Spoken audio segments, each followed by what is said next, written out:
Hey guys, what's up? Tyler here. In today's video, I'm bringing you guys my review of the Galaxy Note 5. Now, chances are you've seen Galaxy Note 5 reviews already because this thing's been out for months. And so I'm going to give you my review quickly and concisely. It's not going to be fancy, so let's get right on into it. And so let's just start with the screen. The screen is very nice and it has a resolution of 1440 by 2560. Don't give me any crap for having to read off a piece of paper because who remembers obscure numbers like that? And it's an AMOLED screen and it looks really nice, and even outside in direct sunlight I can crank the brightness up on this thing and it's as bright as it needs to be. And I think it's awesome, and the colors are accurate. Nothing's too cold or too warm, and I think it's one of the best parts of this phone.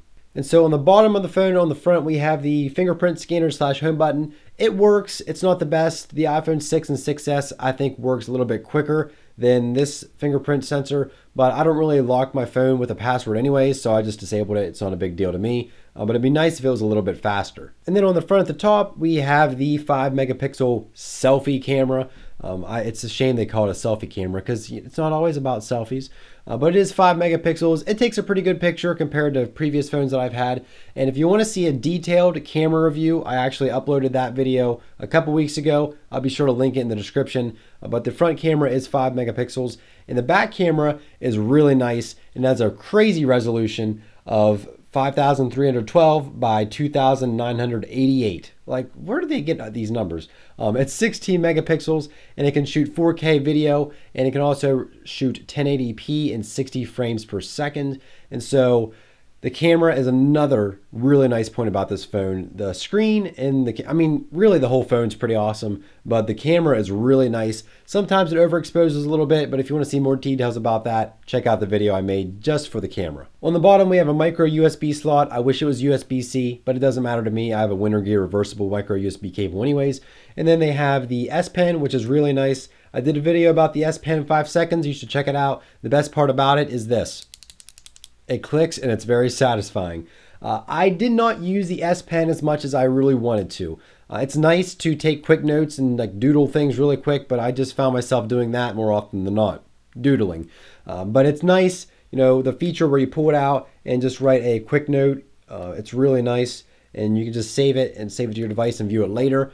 But other than that, it's just pretty much everything you can do with your finger, you can do with the stylus. And so it's not like this thing that I really need. It's just something nice whenever I want to have it. And then the speaker on the bottom isn't bad, but if you hold your phone like this when you're watching a video, you can't really hear anything. Front-facing speakers are always nice, but I know the front of the phone has this nice look. You don't necessarily want to put big speaker grills on the front, but the speaker is nice whenever you don't cover it up. Now this phone performs like a beast. Everything is very smooth and has 4 gigabytes of RAM, which just makes everything really nice. And I know 4 gigabytes of RAM doesn't necessarily equal awesomeness, but it just works well with this phone, I think. I'm running all kinds of apps, switching things back and forth, and it's very quick. And really the only time I've ever seen a little bit of stuttering is when I'm messing around with the settings in the actual settings app, or swiping over to Google Now. Sometimes it skips. But going in between apps and just actions within apps and the App Store, everything's very smooth and very fluid. Now, battery life on this thing is awesome because with my Nexus 5, it was dying around 10 o'clock. Now, I know I had the phone for 2 or 3 years. It was getting old. But with this thing, I wake up and around 6:30 a.m., going to bed right around 11 p.m., and I'm going to bed with 20% to 30% battery, closer to 30% most days, and that's way more than enough for me. And that's even days shooting video, taking pictures, heavy browsing with the brightness up. And the battery on this thing is just awesome. 3,000 milliamps, and that's plenty of battery to keep this thing running smooth. And I am more than impressed with the battery life on this. And the wireless charging is a nice battery bonus as well. Now, my experience with TouchWiz is just mixed feelings. I had some apprehensiveness. Is that the correct word? I don't know. Switching from an Android device that was pure Nexus to something with TouchWiz. I used a Galaxy device before, and I had to get used to having physical buttons on the bottom again. For the home button, also the app drawer button, and the back button. And previously, this was a button for settings, I'm pretty sure, on the Galaxy S3, but they changed it to the multitasking button. But the switch from pure Android to TouchWiz really wasn't as bad as I thought it was going to be. I installed the Google Now Home Launcher to make it seem like a little bit more of a Nexus device. But there are things in TouchWiz that I think are a little bit buggy.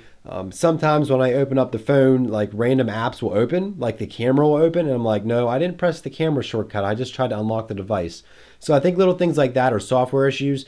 And I hate the settings app. I hate how it's set up. I know you can change it around, but I hate having to swipe at the top to view the different settings. Like, that's the dumbest thing ever. I hate it.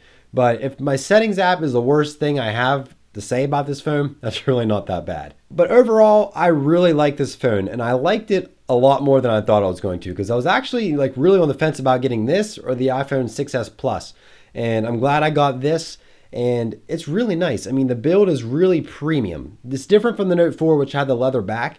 This has the glass back, and it will scratch if you don't put a case on it. And it has a metal banding, and I actually scratched that up, and I was really ticked off because you can barely see it, but it's just there enough for me to know that it's there, and that's the worst. So I do have cases for it now, though, but it's a really premium feeling phone, and it works well, and I would definitely recommend it if you're looking for a bigger Android phone. And even though it's running TouchWiz, it's not that big of a deal. TouchWiz doesn't completely destroy it. And a nice thing about TouchWiz, you can actually disable a lot of the bloatware apps that they include with the phone. So you can really clean up your app drawer. But you can install launchers, completely change the feel of the phone. And TouchWiz should not scare you away. And so I'm really happy with the Note 5. I would definitely recommend it. I don't know if anybody out there has not recommended it because it's a really, really good phone. And so that's going to do it for this video. Hopefully you guys did enjoy. If you did, hit that thumbs up button. Also subscribe for more videos from me. And comment down below, what do you think about the Note 5? Have you used one? Do you own one? Have you used the Note 4? And do you think it's a good phone? Looking forward to hearing your thoughts and opinions down below. Thank you guys again so much for watching, and we'll see you guys in the next video. But I don't really lock my phone anyways. I mean, I do, but I don't password. Hey, would you shut up?